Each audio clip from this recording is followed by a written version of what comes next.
How's it going, guys? Welcome to another episode of 2-Bit Talks. I'm here with Sean again.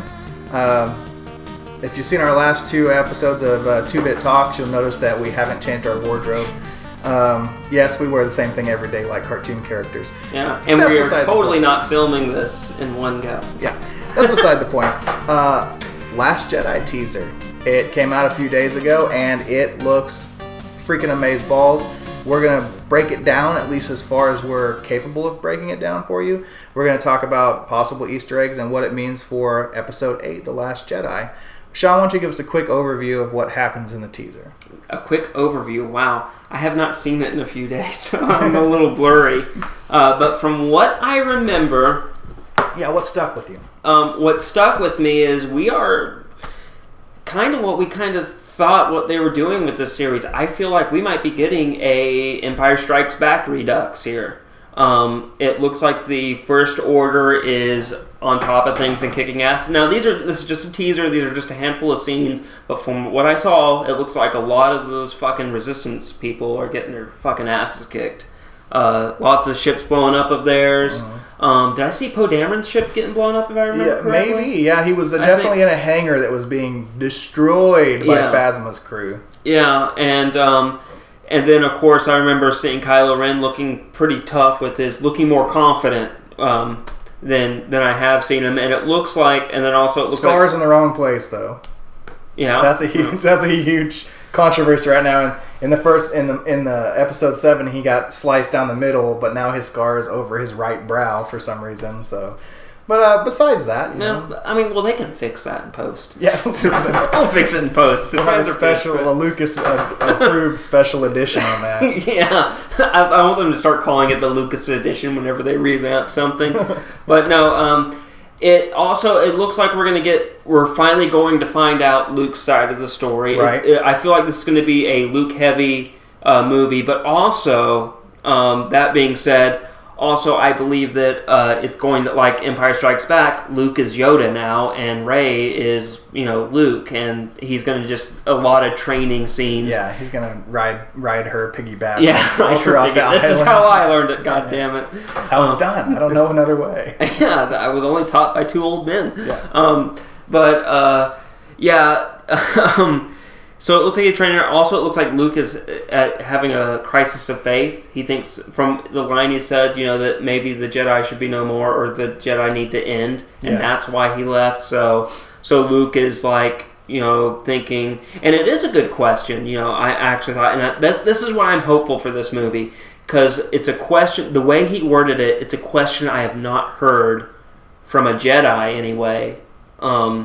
Especially Luke, who, by the way, Luke is like, he's the anointed one, the holy one, the Messiah of the Jedi. Yeah, the Messiah that, like, his dad was the Messiah but fucked up, but he's the one who redeemed his dad. He's like Mr. Pope Jedi. Yeah, and in the extended universe, which is non-canonical, he travels to the dark side and back, and he masters the Force, and he basically revamps the entire Jedi Order around a new set of teachings.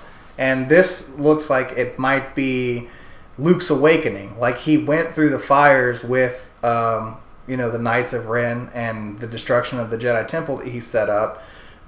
It might start to make a little bit more sense as the story goes on as to why he would say maybe the Jedi should end. Maybe he feels guilty. Maybe he feels like if he trains more Jedi, it's just going to make the Force more imbalanced to give the dark side a rise. But a popular theory is that he's sort of like going gray. Like, he's discovering that you can mix the light and the dark side and have a Jedi who's neither light nor dark, and it just he's going with balances the Force within themselves to open up he's maybe going a whole with the set of powers. Yeah, he's going with the Qui-Gon route of by the way, they didn't really discuss it in the movies, but Qui-Gon really felt this way. Qui-Gon Jinn from Phantom Menace was very much a more gray, which is why he always fought with the Jedi Council, because he's like, I follow the will of the Force, I don't give a shit what you old fucks have to say about it.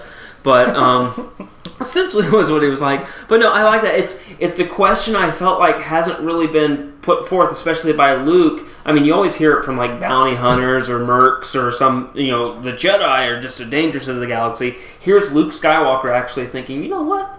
We don't need the Force. We don't need Jedi in this universe. Like, because if you think about it, it's like, wow, the Jedi have always just brought, sure, they bring peace and prosperity, but always there's a fall. And always there's chaos that comes in. And so maybe I'm hopeful, maybe I'm reading too much into it, but I think that might be a main theme of this movie is why do the Jedi exist? Why do they need to exist? Kind of a thing where they've never really put that question forward, at least in movie form. It's always been Jedi are good, Sith are bad. Right. Maybe the duplicity is breaking down. There's also a couple of other Easter eggs in there. That apparently Luke is wearing a crystal around his neck that may or may not be the crystal from Darth Vader's lightsaber.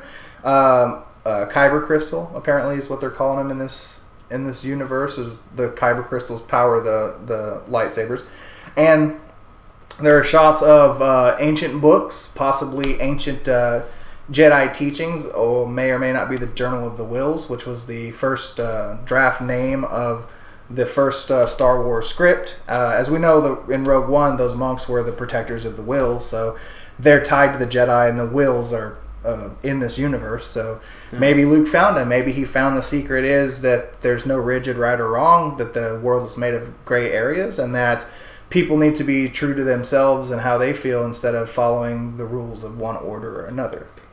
And I will say, if you guys do go down this route, LucasArts, please, at the end of this trilogy, let's go back.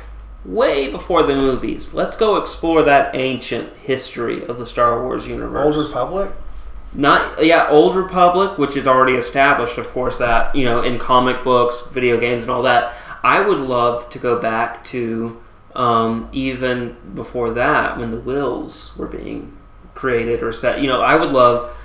That would be an interesting time. I don't think we've really seen that too much. No. I remember reading there was a book that was chronicled the Star Wars universe, and they talked about the early Jedi were on, can't remember the name of the planet, but it was the Jedi homeworld. It's where the Jedi had, the beings originally were like, hey, we can use the Force and discover the Force and all that good stuff before hyperdrives were created, Right. So they were just, sitting on a planet, and then hyperdrives were created and people discovered these Force users and then they, grew into the Jedi and anyway, so I would love to even go back there. There's just so much, instead of just moving the ball forward, how about it seems like they're spending the first decade of their Star Wars movies focusing on a sequel to the original trilogy.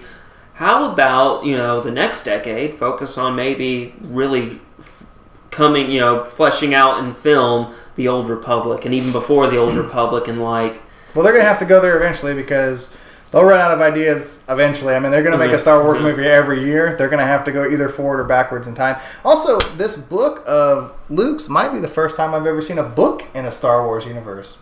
True. Why the hell is it a book? Everything's on a chip or a hologram. So you're right. It probably is like some ancient Jedi text. It's got to be old if it's a book. Yeah, it is, because it's always like a data pad or something like that. And I mean, we'll see. I'm excited. This teaser did its job. It's like, okay, yeah, I'm watching this. Yeah, I think it did a better job than Force Awakens, because I was really skeptical of Force Awakens. I eventually ended up liking Force Awakens, but the director said this is not going to be a direct correlation with Empire.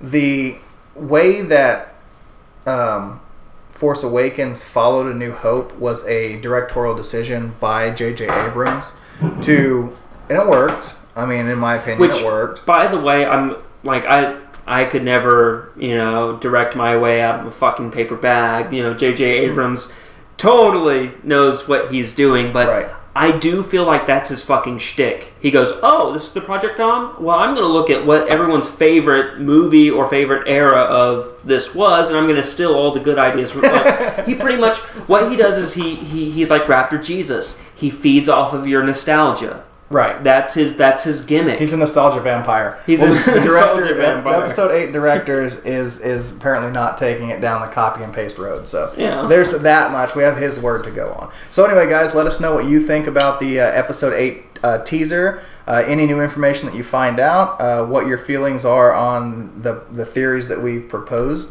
And if you have any questions or comments, just hit us up at 2BitJesus on Twitter. Check out the Facebook page, and definitely like this video, subscribe, share it, and let us know what you think in the comments. If you have any, questions or comments about my weight, looks, or height, put it right there in the comments. Thanks, guys. Stay safe and play on.